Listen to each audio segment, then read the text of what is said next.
हरे कृष्णा। आप सभी का स्वागत है भगवती शिक्षक प्रशिक्षण महाविद्यालय के ऑनलाइन ई लर्निंग प्लेटफॉर्म पर। आज हमारा विषय बचपन और वृद्धि और उसके अंतर्गत आज हम पढ़ने वाले हैं कोहलर्स इनसाइट फॉर लर्निंग, कोहलर का अंतर्दृष्टि का सिद्धांत। तो आइए शुरू करते हैं। कोहलर ने अपना जो सिद्धांत दिया उसे अंतर्दृष्टि अधिगम सिद्धांत या सूझ के सिद्धांत के नाम से भी जाना जाता है। वॉल्फगैंग कोहलर और उनका जो कंट्रीब्यूशन है अंतर्दृष्टि सिद्धांत में, आइए उस पर एक नजर डालते हैं। वॉल्फगैंग कोहलर, जिसको सामान्यतः कोहलर के नाम से ही जानते हैं, वो एक साइकोलॉजिस्ट थे जिन्होंने अपने एक्सपेरिमेंट किए अंतर्दृष्टि अधिगम के क्षेत्र में, और उन्होंने मुख्यतः जानवरों के व्यवहार का अध्ययन किया। जानवरों पर कई सारे प्रयोगों के द्वारा उन्होंने ये अध्ययन करने का प्रयास किया। अब हम एक नजर डालते हैं कि अंतर्दृष्टि अधिगम क्या है। What is insightful learning.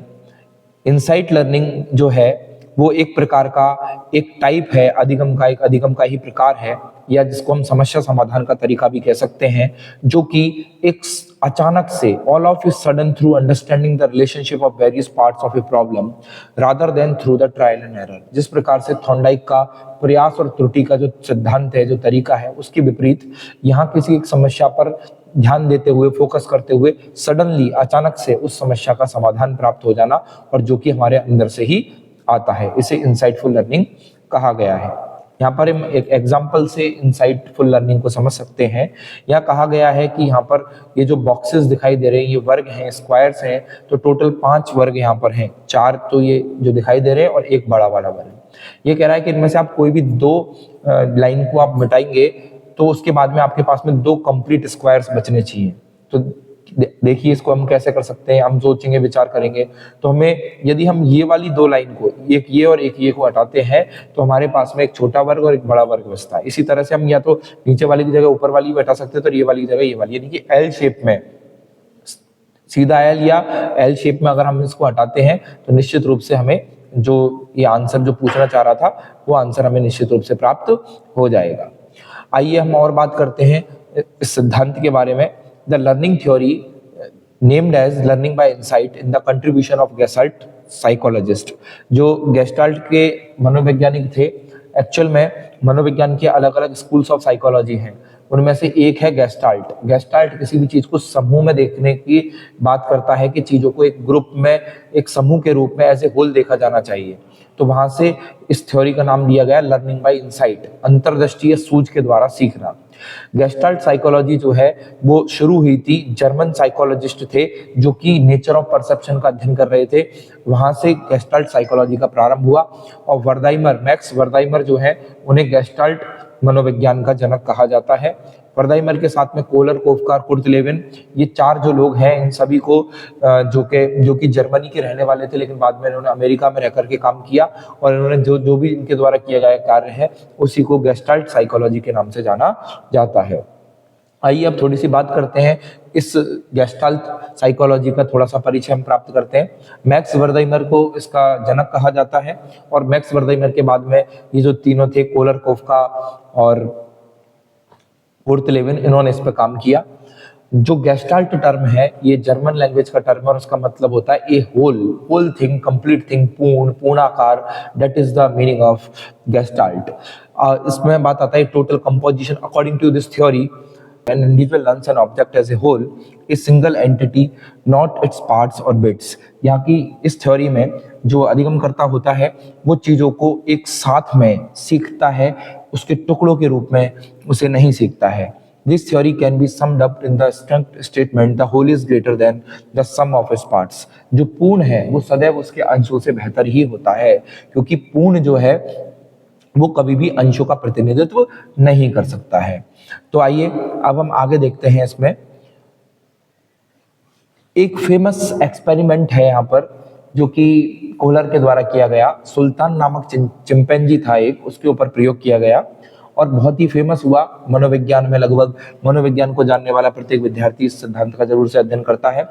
तो एक चिंपैंजी था, उसको एक बंद कमरे में रखा गया और उसके ऊपर कईले लटका दिए गए, तो चिंपैंजी आप देख सकते हैं पहले प्रयास में सीधा उसको प्राप्त करने का प्रयास कर रहा है, लेकिन फिर उसको लगा कि मैं इसको प्राप्त नहीं कर पाऊंगा, तो उन्होंने जो पास में जो बॉक्स पड़े हुए थे उनको एक के ऊपर एक रखा और उसके ऊपर चिंपैंजी चढ़ा और चढ़ने के बाद में उन्होंने इसको प्राप्त कर लिया।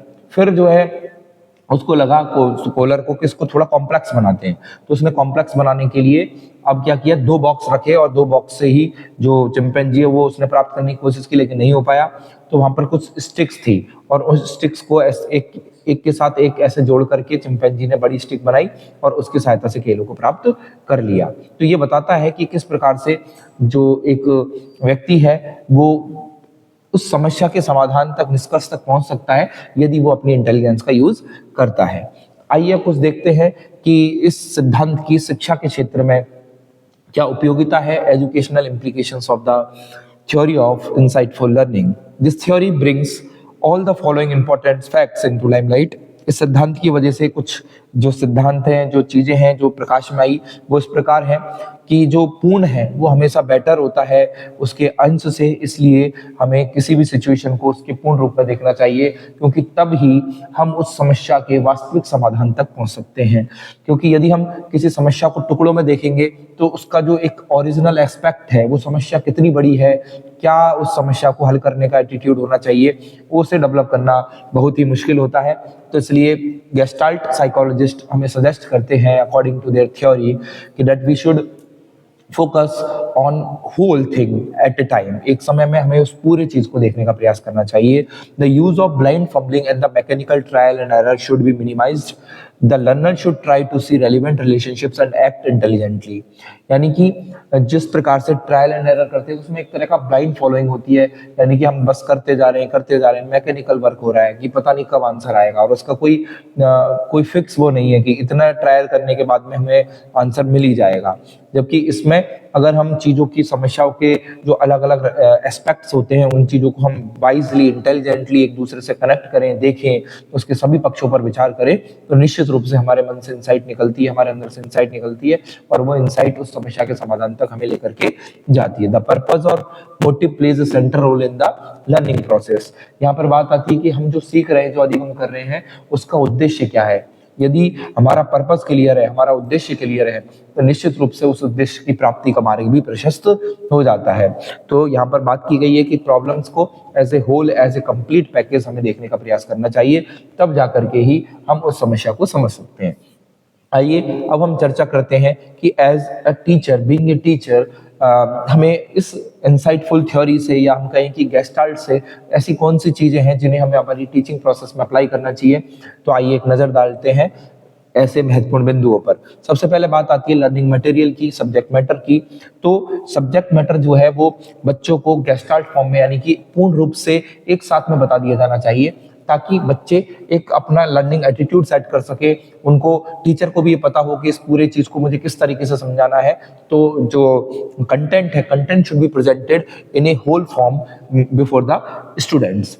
अब बात करते हैं कि जैसे मान लो एक टॉपिक का एग्जांपल यहाँ पे दिया गया कि मान लो एक पौधे के बारे में या फ्लावर के बारे में बच्चों को समझाना है, तो उस पौधे को या उस फूल को बच्चों के सामने एज ए होल पूरा का पूरा प्रेजेंट किया जाए, और उसके बाद में फिर बाद में एनालिसिस हो सकता है कि इसकी टहनियां हैं, इसका तना है, इसकी जड़ है, इसकी पत्तियां हैं, इसके फूल हैं, इसके फल है। तो जो भी चीज है उनका एनालिसिस बाद में होना चाहिए। पहले as a whole, complete whole, बालकों को उस चीज के बारे में पता होना चाहिए। The greater contribution of the insight theory of learning is that it has made learning an intelligent task requiring mental abilities instead of blind fumbling and automatic response to specific stimuli। यहाँ पे बात हो रही है कि intelligence का use करना important है, और ये थ्योरी इस चीज को मेन फोकस में लेकर के आई कि हमें वाइजली, इंटेलिजेंटली किसी भी टास्क पर काम करने की जरूरत है। या फिर ऐसा नहीं होना चाहिए कि बस हम काम करे जा रहे हैं। यहाँ पे दो चीजें, एक मीनियल एक्टिविटी, एक मेंटल एक्टिविटी। तो मानसिक चीजों को, मानसिक योग्यताओं में दक्ष होने के साथ ही हम किसी भी समस्या के समाधान तक पहुंच सकते हैं, ऐसा इस सिद्धांत को या इस थ्योरी को मानने वाले लोगों का कहना है। और हमें मतलब किसी चीज पर बस ट्रायल एंड एरर करे जा रहे हैं, कोई स्टिमुलस हमें मिल रहा है, हमने रिस्पॉन्स किया, स्टिमुलस रिस्पॉन्स, ट्रायल एरर, तो उन चीजों पे हम इतना फोकस ना करके, और हमें फोकस करना चाहिए कि हम किस तरीके से किसी प्रॉब्लम को हमारी इंसाइट के द्वारा, हमारी सोच के द्वारा, हमारी अंतर्दृष्टि के द्वारा सॉल्व कर सकते हैं। तो अभी और इसमें एक महत्वपूर्ण बात जो जानने की है कि यहाँ पर एक पॉइंट आती है, इसको कहते हैं आहा मोमेंट, यानी कि हम जैसे बैठे हुए हैं, प्रॉब्लम के बारे में सोच रहे हैं, कोई आंसर नहीं मिल रहा, suddenly we get a thing in our mind that I got it, I found it, मुझे ये मिल गया। That is called idea that suddenly comes from our mind, that is called insight. उसी को इनसाइट कहा गया है और उसी को आहा मोमेंट कहा गया है, यूरेका मोमेंट भी जिसे कहते हैं। That is the sudden solution of the problem. कोई ऐसी प्रॉब्लम हो सकती है जो कि हमें बहुत समय से परेशान कर रही है और उसका हमें सॉल्यूशन नहीं मिल रहा है, but we are focused on that problem, that we want the solution of that problem.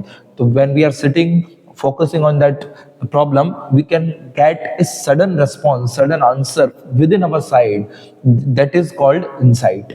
insight अचानक से उत्पन्न होती है, that is the main thing।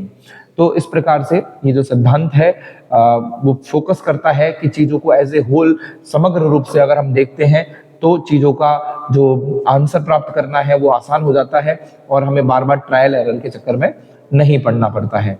तो आई होप आपको ये जो एनालिसिस है कोहलर के इंसाइटफुल लर्निंग पर पसंद आया होगा, आपने इससे जरूर से कुछ सीखा होगा। यदि आप और कुछ सीखना चाहते हैं, आप कुछ जानना चाहते हैं, तो आप हमें कमेंट्स के माध्यम से बताएं। इस वीडियो को अंत तक देखने के लिए आपका बहुत बहुत धन्यवाद। हरे कृष्णा।